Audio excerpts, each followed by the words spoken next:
এসেছি উলঙ্গ হয়ে, যাব উলঙ্গ হয়ে। মানুষ কেন এত অহংকার করে আমি নিজেই জানি না। আমি আমার কর্মজীবনে দেখছি, যার কিছু চাকরিজীবী, কিছু ব্যবসাদার, কিছু অন্যান্য প্রফেশনে রয়েছে, তাদের পয়সা হয়ে গেলে কি যে অহংকার, কি যে মনে করে নিজেকে।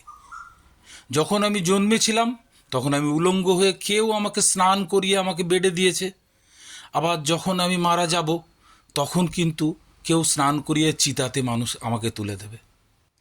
আমার মনে হয় অহংকার করাটা ঠিক না। সমাজে থাকতে গেলে খুব ভদ্র, বিনয়ী এবং ভালো মানুষের সঙ্গে সম্পর্ক রেখে চলাটাই আমার মনে হয়। পয়সা, আমি যখন জন্মেছি পয়সা নিয়ে আসিনি। পয়সা মাঝে রোজগার করেছি, নিজে আর্ন করেছি, জীবন ধারণে এগিয়ে গেছি। আবার যখন চলে যাব সেই পয়সাটা কিন্তু আমার সঙ্গে থাকবে না।